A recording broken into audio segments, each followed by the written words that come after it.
Reading by Bologna Times. My Friend Bobby by Alan Edward Nourse.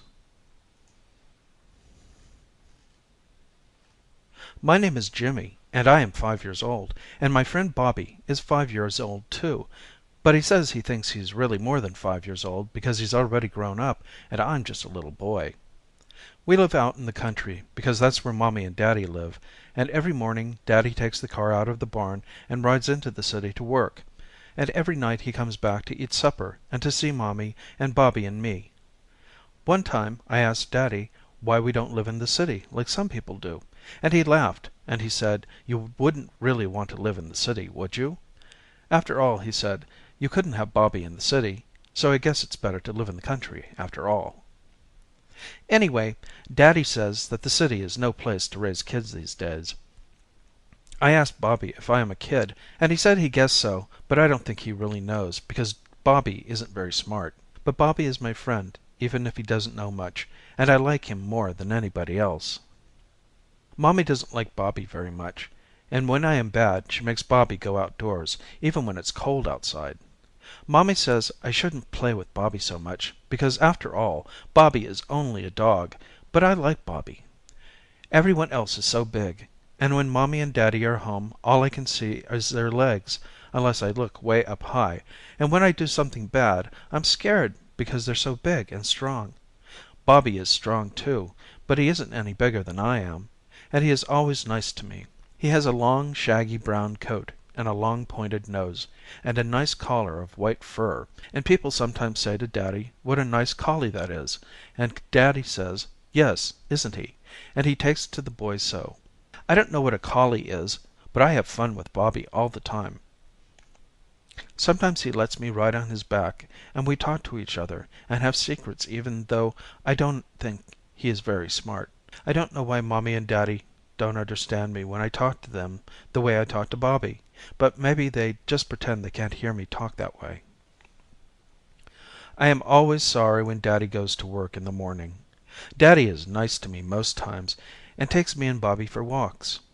But Mommy never takes me for walks, and when we are alone she is busy and she isn't nice to me. Sometimes she says I am a bad boy and makes me stay in my room even when I haven't done anything bad, and sometimes she thinks things in her head that she doesn't say to me. I don't know why Mommy doesn't like me, and Bobby doesn't know either, but we like it best when Mommy lets us go outdoors to play in the barn or down by the creek. If I get my feet wet, Mommy says I am very bad, so I stay on the bank and let Bobby go in. But one day when Bobby went into the water just before we went home for supper, Mommy scolded me and told me I was bad for letting Bobby go into the water, and when I told her she hadn't told me not to let Bobby go in, she was angry, and I could tell that she didn't like me at all that day.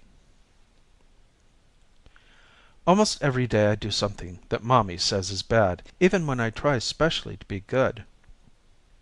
Sometimes right after Daddy goes away in the morning I know that Mommy is angry and is going to spank me sooner or later that day because she is already thinking how she will spank me, but she never says so out loud.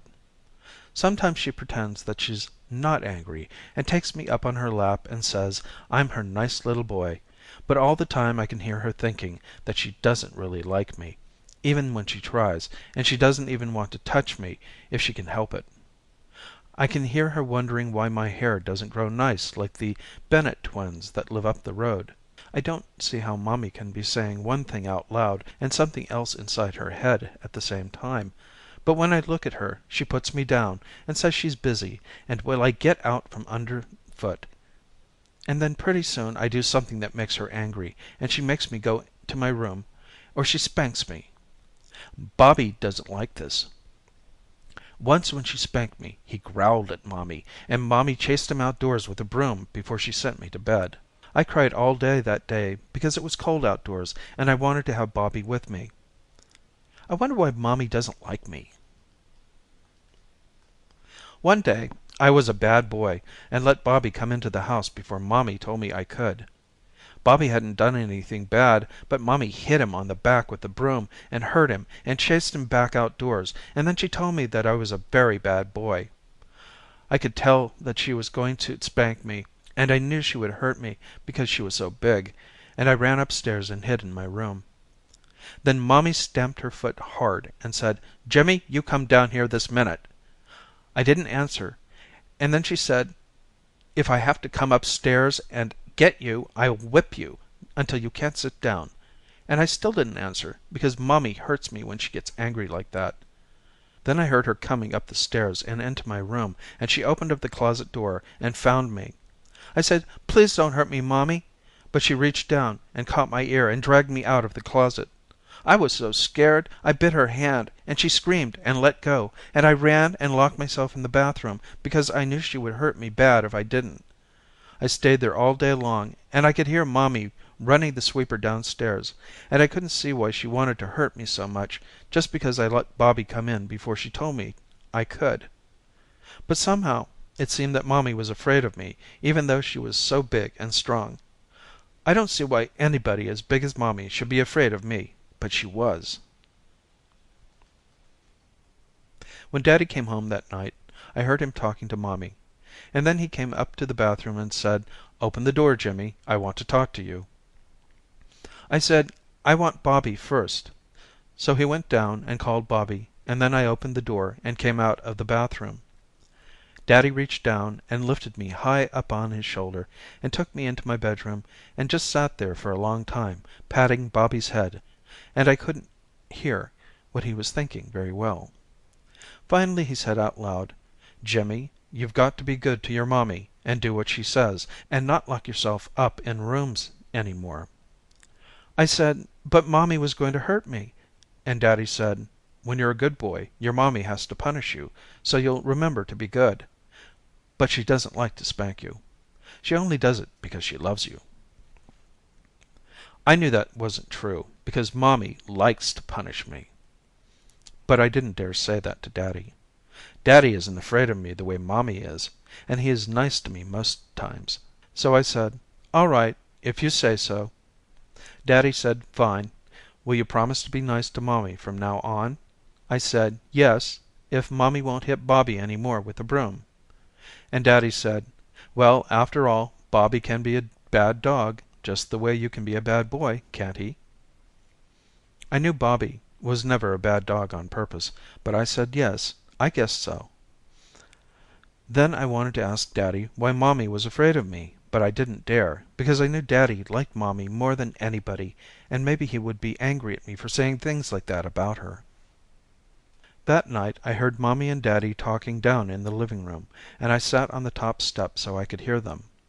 Bobby sat there too, but I knew he didn't know what they were saying because Bobby isn't very smart and can't understand word talk like I can. He can only understand think talk, and he doesn't understand that very well. But now even I couldn't understand what Mommy was saying. She was crying and saying, "Ben, I tell you there's something wrong with the child. He knows what I am thinking. I can tell it by the way he looks at me." And Daddy said, "Darling, that's ridiculous. How could he possibly know what you're thinking?" Mommy said, "I don't know, but he does. Ever since he was a little boy he's known. Oh, Ben, it's horrible. I can't do anything with him because he knows what I'm going to do before I do it." Then Daddy said, "Carol, you're upset about today and you're making things up. The child is just a little smarter than most kids. There's nothing wrong with that." And Mommy said, "No, there's more to it than that, and I can't stand it any longer. We've got to take him to a doctor. I don't even like to look at him." Daddy said, "You're tired. You're just letting little things get on your nerves. So maybe the boy does look a little strange. You know the doctor said it was just that the fontanelles hadn't closed as soon as they should have, and lots of children don't have a good growth of hair before they're 6 or 7. After all," he said, "he isn't a bad looking boy." Then Mommy said, "That isn't true. He's horrible. I can't bear it, Ben. Please do something." And Daddy said, "What can I do?" I talked to the boy and he was sorry and promised he'd behave himself. And Mommy said, "Then there's that dog. It follows him around wherever he goes, and he's simply wicked if the dog isn't around."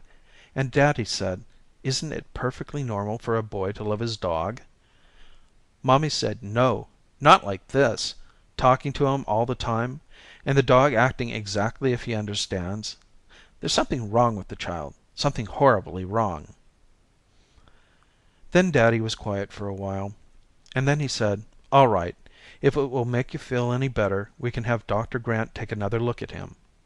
Maybe he can convince you that there's nothing wrong with the boy." And Mommy said, "Please, Ben, anything. I can't stand much more of this." When I went back to bed, and Bobby curled up on the floor, I asked him what were fontanelles, and Bobby just yawned and said he didn't know, but he thought I was nice, and he would always take care of me. So I didn't worry any more, and went to sleep. I have a panda out in the barn, and the panda's name is Bobby too, and at first Bobby the dog was jealous of Bobby the panda until I told him that the panda was only a make-believe Bobby and he was a real Bobby. Then Bobby liked the panda, and the three of us played out in the barn all day. We decided not to tell Mommy and Daddy about the panda, and kept it for our own secret. It was a big panda, as big as Mommy and Daddy, and sometimes I thought maybe I would make the panda hurt Mommy, but then I knew Daddy would be sorry, so I didn't. Bobby and I were playing with Bobby the panda the day the doctor came, and Mommy called me in and made Bobby stay outside. I didn't like the doctor because he smelled like a dirty old cigar, and he had a big red nose with 3 black hairs coming out of it, and he wheezed when he bent down to look at me. Daddy and Mommy sat on the couch, and the doctor said, "Let me have a look at you, young fellow." And I said, "But I'm not sick." And the doctor said, "Ha ha, of course you aren't. You're a fine looking boy, but just let me listen to your chest for a minute." So he put a cold thing on my chest and stuck some tubes in his ears and listened. And then he looked in my eyes with a bright light and looked into my ears, and then he felt my head all over. He had big hairy hands, and I didn't like him touching me, but I knew Mommy would be angry if I didn't hold still, so I let him finish. Then he told Daddy some big words that I couldn't understand, but in think talk he was saying that my head still hadn't closed up right, and I didn't have as much hair as you'd expect, but otherwise I seemed to be all right. He said I was a good stout looking boy, but if they wanted a specialist in to look at me, he would arrange it. Daddy asked if that would cost very much, and the doctor said yes, it probably would, and he didn't see any real need for it because my bones were just a little slow in developing, and Mommy said, "Have you seen other children like that?" The doctor said no, but if the boy seems to be normal and intelligent, why should she be worrying so? Then Mommy told me to go upstairs, and I went, but I stopped on the top stair and listened. When I was gone, the doctor said, "Now, Carol, what is it that's really bothering you?" Then Mommy told him what she had told Daddy, how she thought I knew what she was thinking.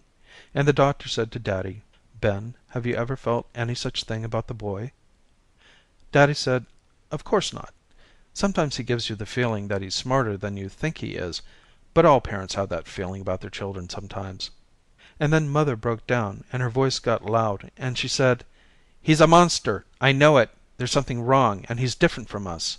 Him and that horrible dog." The doctor said, "But it's a beautiful collie." And Mommy said, "But he talks to it and it understands him." And the doctor said, "Now, Carol, let's be reasonable." Mommy said, "I've been reasonable too long. You men just can't see it at all. Don't you think I'd know a normal child if I saw one?" And then she cried and cried, and finally she said, "All right, I know I'm making a fool of myself. Maybe I'm just overtired." And the doctor said, "I'm sure that's the trouble. Try to get some rest and sleep longer at night." And Mommy said, "I can't sleep at night. I just lie there and think." The doctor said, "Well, we'll fix that. Enough of this nonsense now. You need your sleep, and if you're not sleeping well, it's you that should be seeing the doctor." He gave her some pills from his bag, and then he went away, and pretty soon Daddy let Bobby in, and Bobby came upstairs and jumped up and licked my face as if he'd been away for 100 million years. Later Mommy called me down for supper, and she wasn't crying any more, and she and Daddy didn't say anything about what they had said to the doctor. Mommy made a special surprise for dessert, some ice cream with chocolate syrup on top, and after supper we all went for a walk, even though it was cold outside and snowing again. Then Daddy said, well, I think things will be all right, and Mommy said, I hope so, but I could tell that she didn't really think so, and she was more afraid of me than ever. For a while I thought Mommy was really going to be nice to me and Bobby then. She was especially nice when Daddy was home, but when Daddy was away at work, sometimes Mommy jumped when she saw me looking at her, and then sent me outdoors to play and told me not to come in until lunch. I liked that, because I knew if I weren't near Mommy everything would be all right. When I was with Mommy, I tried hard not to look at her, and I tried not to hear what she was thinking, but lots of times I would see her looking first at me and then at Bobby, and those times I couldn't help hearing what she was thinking, because it seemed so loud inside my head that it made my eyes hurt. But I knew Mommy would be angry, so I pretended I couldn't hear what she was thinking at all. One day when we were out in the barn playing with Bobby the panda, we saw Mommy coming down through the snow from the kitchen, and Bobby said, "Look out, Jimmy, Mommy is coming," and I quick told Bobby the panda to go hide under the hay so Mommy couldn't see him. But the panda was so big, his whole top and his little pink nose stuck out of the hay. Mommy came in and looked around the barn and said, "You've been out there for a long time. What have you been doing?" I said, "Nothing." And Bobby said nothing too, only in think talk. And Mommy said, "You are too. You've been doing something naughty." And I said, "No, Mommy, we haven't done anything." And then the panda sneezed, and I looked at him, and he looked so funny with his nose sticking out of the hay that I laughed out loud. Mommy looked angry and said, "Well, what's so funny? What are you laughing at?" I said nothing, because I knew Mommy couldn't see the panda, but I couldn't stop laughing because he looked so funny sticking out of the hay. Then Mommy got mad and grabbed my ear and shook me until it hurt, and said, "You naughty boy, don't you lie to me. What have you been doing out here?" She hurt me so much I started to cry, and then Bobby snarled at Mommy loud and low and curled his lips back over his teeth and snarled some more. And Mommy got real white in the face and let go of me, and she said, "Get out of here, you nasty dog," and Bobby snarled louder and then snapped at her. She screamed, and she said, "Jimmy, you come into the house this minute and leave that nasty dog outdoors." And I said, "I won't come. I hate you." Then Mommy said, "Jimmy, you wicked, ugly little monster." And I said, "I don't care. When I get big, I'm going to hurt you and throw you in the woodshed and lock you in until you die and make you eat coconut pudding, and Bobby hates you too." And Mommy looked terrible, and I could feel how much she was afraid of me, and I said, "You just wait. I'll hurt you bad when I get big." And then she turned and ran back to the house. And Bobby wagged his tail and said, "Don't worry. I won't let her hurt you any more." And I said, "Bobby, you shouldn't have snapped at her, because Daddy won't like me when he comes home." But Bobby said, "I like you, and I won't let anything ever hurt you. I'll always take care of you no matter what." And I said, "Promise? No matter what?" And Bobby said, "I promise." And then we told Bobby the panda to come out, but it wasn't much fun playing any more. After a little while Mommy called me and said lunch was ready. She was still white, and I said, "Can Bobby come too?" And she said, "Of course Bobby can come. Bobby's a nice dog." So we went in to eat lunch. Mommy was talking real fast about what fun it was to play in the barn, and was I sure I wasn't too cold, because it was below zero outside, and the radio said a snowstorm was coming. But she didn't say anything about Bobby and me being out in the barn. She was talking so fast I couldn't hear what she was thinking except for little bits while she set my lunch on the table, and then she set a bowl of food on the floor for Bobby even though it wasn't Bobby's time to eat, and said, "Nice, Bobby, here's your dinner." Bobby came over and sniffed the bowl, and then he looked up at me and said, "It smells funny." And Mommy said, "Nice, Bobby. It's a good hamburger, just the way you like it." And then for just a second I saw what she was thinking, and it was terrible, because she was thinking that Bobby would soon be dead. And I remembered Daddy saying a long time ago that somebody fed bad things to the Bennett's dog, and the dog died, and I said, "Don't eat it, Bobby," and Bobby snarled at the dish. And then Mommy said, "You tell the dog to eat it." And I said, "No, you're bad, and you want to hurt Bobby." And then I picked up the dish and threw it at Mommy. It missed and smashed on the wall, and she screamed and turned and ran out into the other room. She was screaming for Daddy and saying, "I can't stand it. He's a monster, a murderous little monster, and we've got to get out of here before he kills us all. He knows what we're thinking. He's horrible." And then she was on the telephone, and she couldn't make the words come out right when she tried to talk. I was scared, and I said, "Come on, Bobby, let's lock ourselves up in my room," and we ran upstairs and locked the door. Mommy was banging things and laughing and crying downstairs and screaming, "We've got to get out. He'll kill us if we don't." And a while later I heard the car coming up the road fast and saw Daddy run into the house just as it started to snow. Then Mommy was screaming, "Please, Ben, we've got to get out of here. He tried to kill me, and the dog is vicious. He bit me when I tried to make him stop." The next minute Daddy was running up the stairs, two at a time, and I could feel him inside my head for the first time, and I knew he was angry. He'd never been this angry before, and he rattled the knob and said, "Open this door, Jimmy," in a loud voice. I said, "No, I won't," and he said, "Open the door or I'll break your neck when I get in there," and then he kicked the door and kicked it again. The third time the lock broke and the door flew open, and Daddy stood there, panting. His eyes looked terrible, and he had a leather belt doubled up in his hand, and he said, "Now come out here," and his voice was so loud it hurt my ears. Down below Mommy was crying, "Please, Ben, take me away. He'll kill us both. He's a monster." I said, "Don't hurt me, Daddy. It was Mommy. She was bad to me." And he said, "I said, come out here," even louder. I was scared then, and I said, "Please, Daddy, I'll be good. I promise." Then he started for me with his belt, and I screamed out, "Bobby, don't let him hurt me, Bobby." And Bobby snarled like a wild animal and jumped at Daddy and bit his wrist so bad that blood spurted out. Daddy shouted and dropped the belt and kicked at Bobby, but Bobby was too quick. He jumped for Daddy again, and I saw his white teeth flash and heard him snap close to Daddy's throat. And then Bobby was snarling and snapping, and I was excited, and I shouted, "Hurt him, Bobby. He's been bad to me too, and he wants to hurt me, and you've got to stop him." Then I saw Daddy's eyes open wide, and felt something jump in his mind, something that I'd never felt there before, and I knew he was understanding my think talk. I said, "I want Bobby to hurt you and Mommy because you're not nice to me. Only Bobby and my panda are nice to me. Go ahead, Bobby, hurt him. Bite him again and make him bleed." And then Daddy caught Bobby by the neck and threw him across the room and slammed the door shut and dragged something heavy up to block it.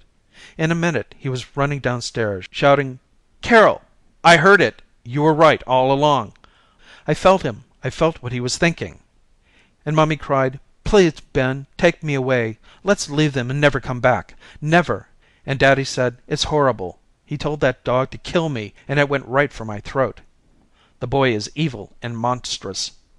Even from downstairs I could feel Daddy's fear pounding into my head, and then I heard the door banging and looked out the window and saw Daddy carrying suitcases out through the snow to the car, and then Mommy came out running and the car started down the hill and they were gone. Everything downstairs was very quiet. I looked out the window and I couldn't see anything but the big falling snowflakes and the sun going down over the hill. Now Bobby and I and the panda are all together, and I'm glad Mommy and Daddy are gone. I went to sleep for a little while because my head hurt so, but now I'm awake and Bobby is lying across the room licking his feet. And I hope Mommy and Daddy never come back because Bobby will take care of me. Bobby is my friend, and he said he'd always take care of me no matter what, and he understands my think talk even if he isn't very smart. It's beginning to get cold in the house now because nobody has gone down to fix the fire, but I don't care about that. Pretty soon I will tell Bobby to push open the door and go down and fix the fire, and then I will tell him to get supper for me, and then I will stay up all night because Mommy and Daddy aren't here to make me go to bed. There's just me and Bobby and the panda, And Bobby promised he'd take care of me because he's my friend. It's getting very cold now, and I'm getting hungry. End of My Friend Bobby by Alan Edward Nourse.